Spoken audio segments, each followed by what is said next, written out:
Bonjour à toutes et à tous.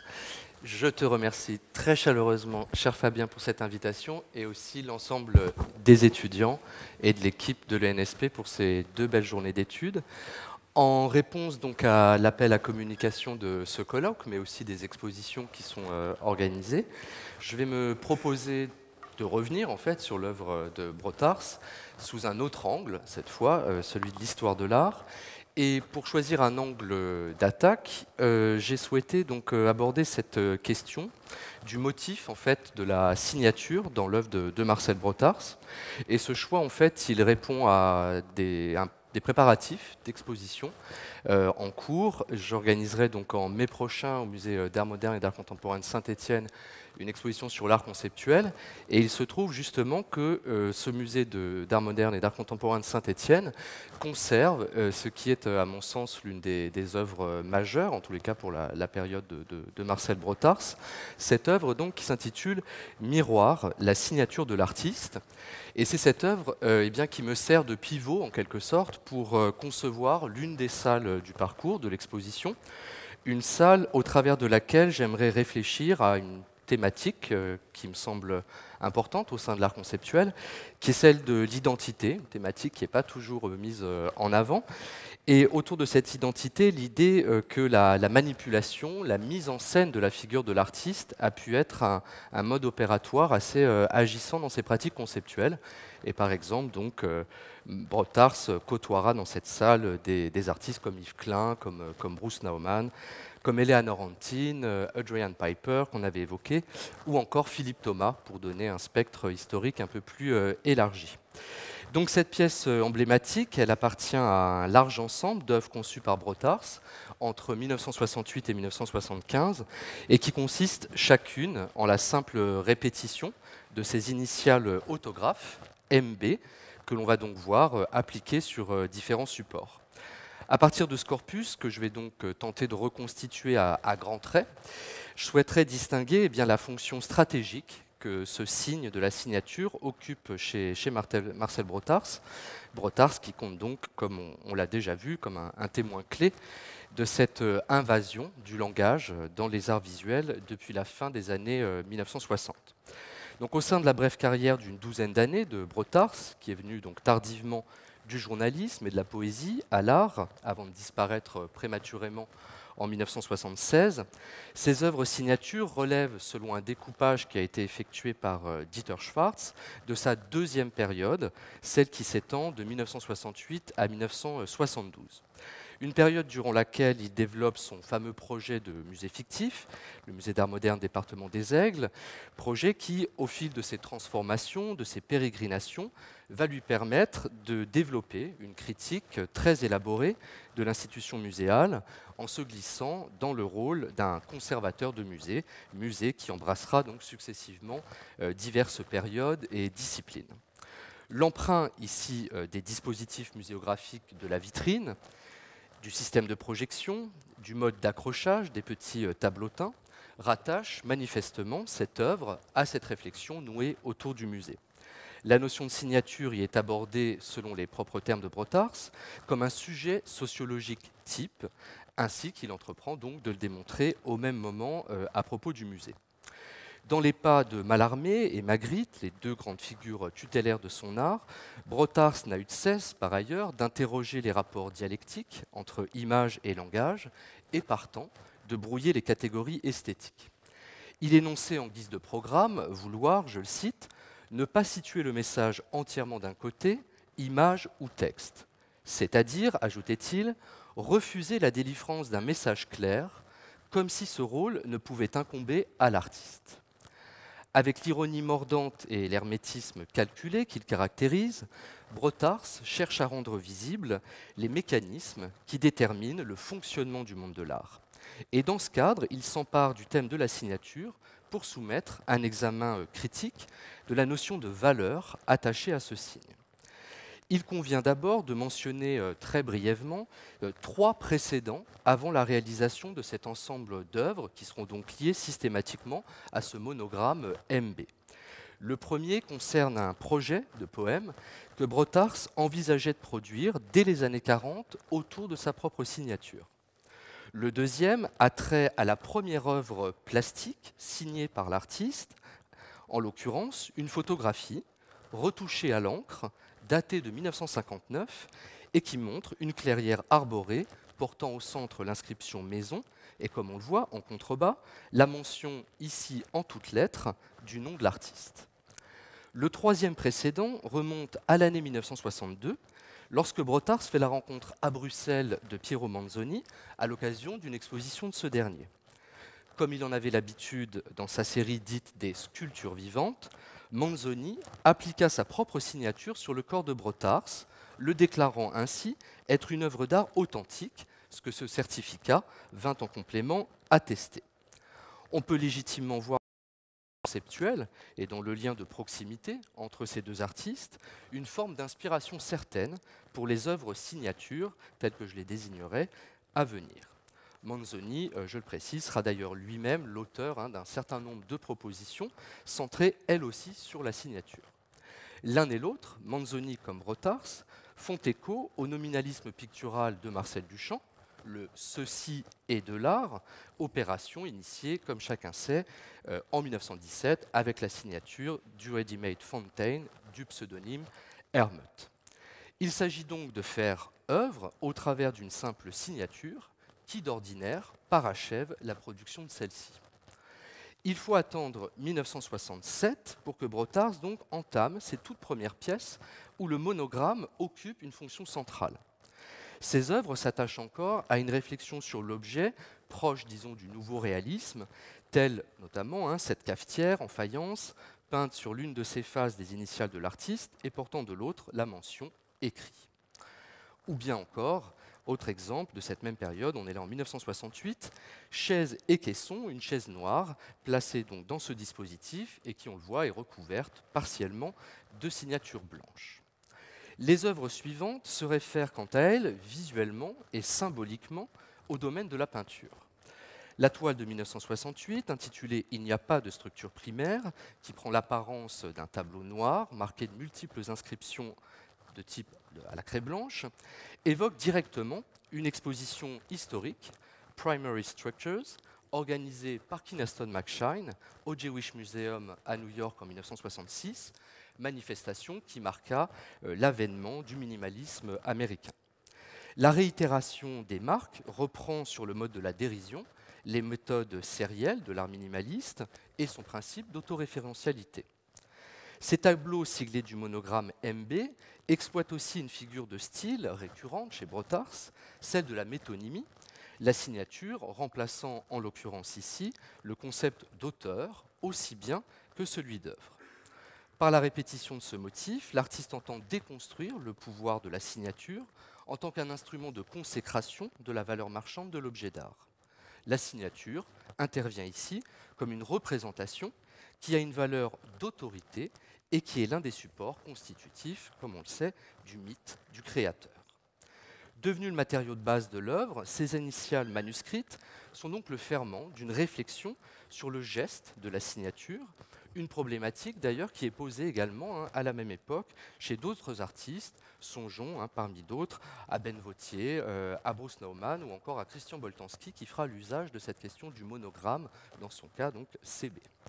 À partir de 1968, Brotars va entreprendre autour de ce motif un ensemble composite, multiforme, à partir duquel émerge une œuvre pluridisciplinaire, faite, on va le voir, de multiples transpositions.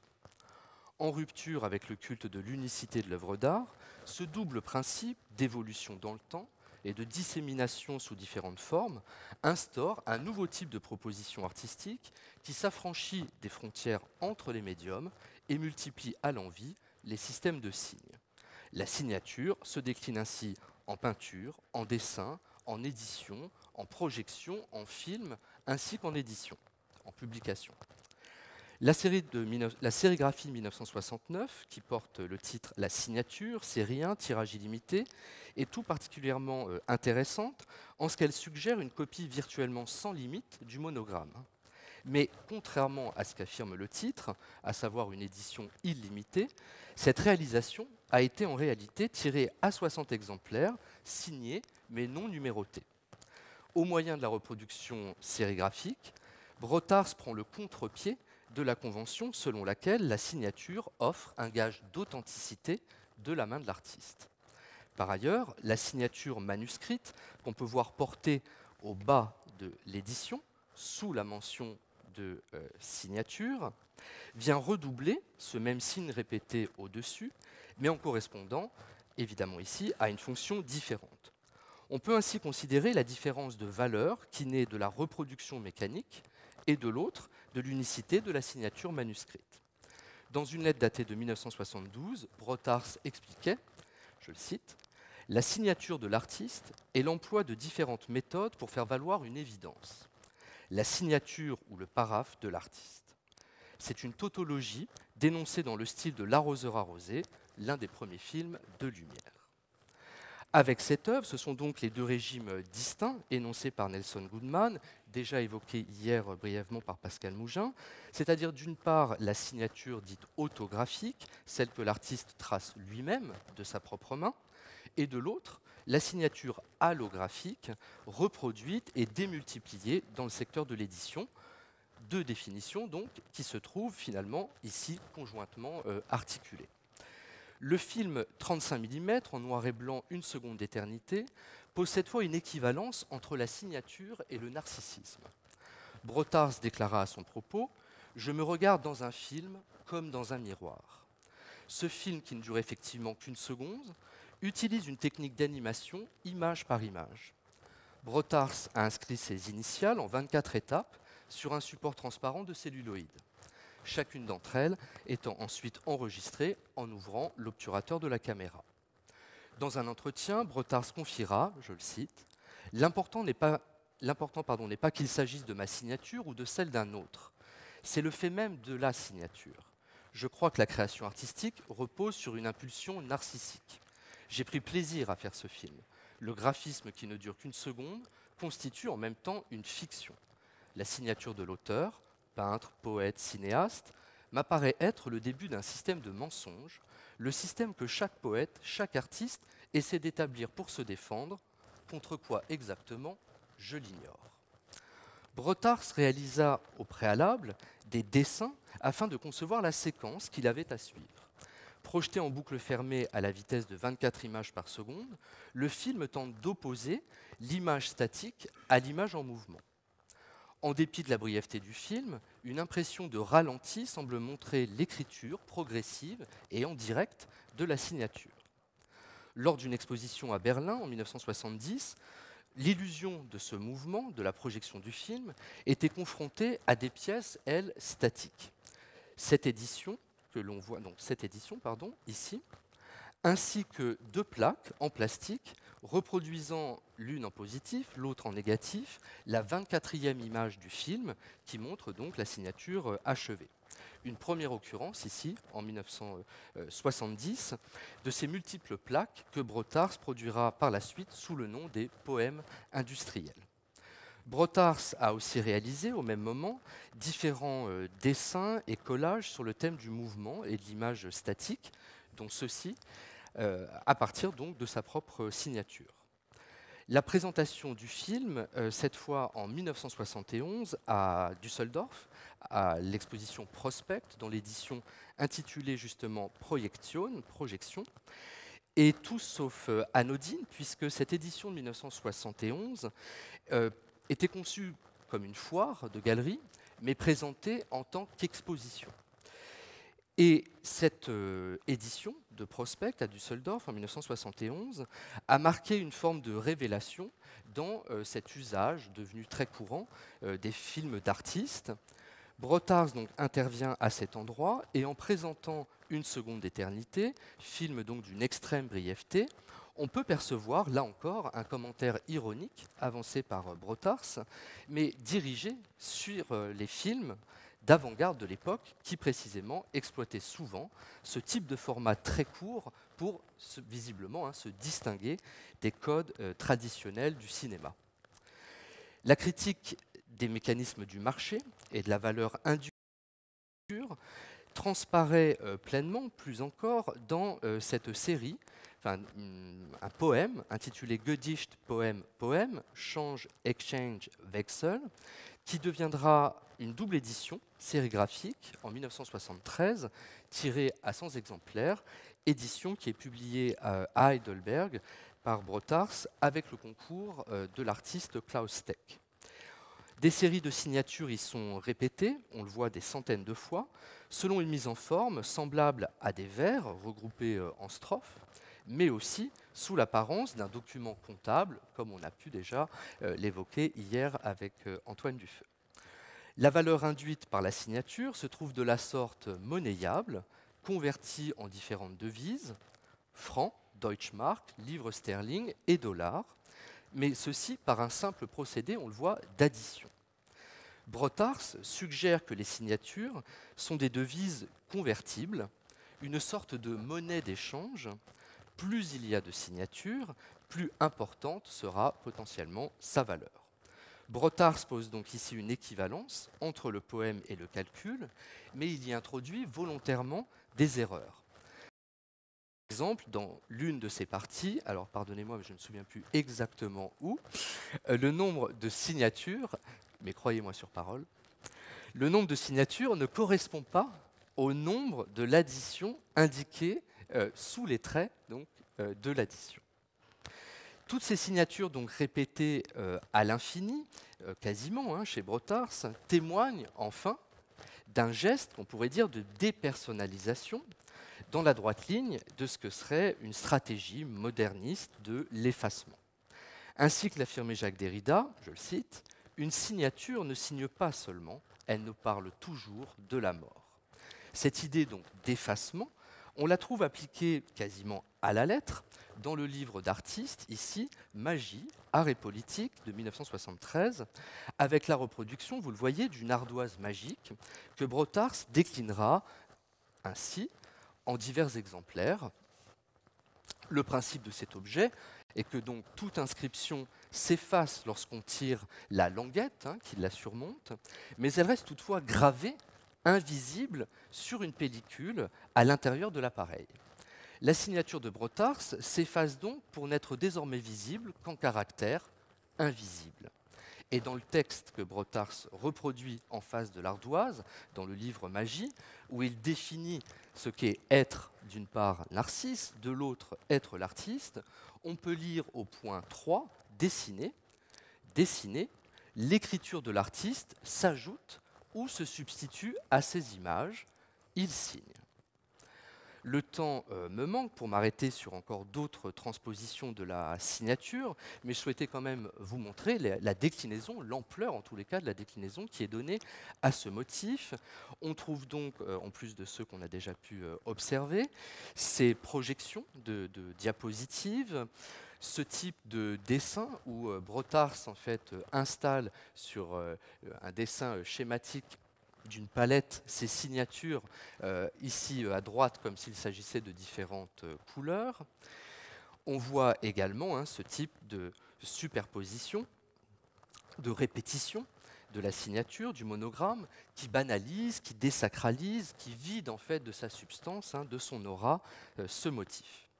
Dans le cas enfin de ces socles, des objets donc, de monstration dont on sait que depuis Brancusi, mais aussi au travers du minimalisme, on va chercher à s'en affranchir, on retrouve là une forme de parodie assez évidente des formes modulaires du minimalisme, avec ces boîtes rectangulaires en bois peint en blanc et surmontées de signatures. Elles sont dépourvues de fonctionnalité et ces socles fonctionnent donc ici comme une pure tautologie. Cette pièce, dira Brotars, je le cite, concerne la situation et la valeur, la plus-value de la signature de l'artiste. À la lumière de l'ironie coutumière de la démarche de Brotars, on peut donc appréhender cette somme conséquente, que j'ai passée très vite en revue, d'œuvres signatures, comme un commentaire à la fois amusé et critique envers la tendance en particulier du conceptualisme qui se développe au même moment. Rompu au détournement des formes de l'art contemporain de son temps, ce qu'il avait fait auparavant avec le pop art, avec le nouveau réalisme, Brotars témoigne, au travers de ses œuvres signatures, d'une volonté de reprise de certains procédés déjà systématisés à l'époque par l'art conceptuel, qu'il s'agisse de la vitrine, de la projection, de la répétition, de la sérialité, ou encore de l'œuvre uniquement textuelle et autoréférentielle. Donc si Brotars rejoint le grand principe directeur de l'art conceptuel par l'élaboration d'un art qui privilégie l'idée aux dépens de la forme, son approche du thème de la signature relève, me semble-t-il, plus exactement d'un pastiche de procédures courantes chez les tenants de l'art conceptuel. Et j'en donnerai pour preuve, pour conclure, certaines œuvres qui seront justement présentes prochainement à Saint-Étienne dans l'exposition que je mentionnais et qui appartiennent donc à la collection de ce musée. Le corpus que l'on a abordé ne manque pas en effet de résonner avec d'autres travaux emblématiques du conceptualisme qui, à force de répétition, sont devenus justement la signature, du moins l'image de marque d'artistes tels par exemple Can Darboven ici, avec son écriture obsessive et répétitive, mais on pourrait aussi songer à Romano Palca avec ses peintures patiemment recouvertes de nombres, à Onkawara avec ses date paintings, à Alighiero et Boetti et son mode d'accumulation d'envois postaux, ou encore ces fameuses définitions de Joseph Kosuth que nous avons pu évoquer ce matin. Autant de styles donc que Brotars détourne en somme à son propre usage, comme pour tendre un miroir aux artistes et également au système marchand de l'époque. Je vous remercie.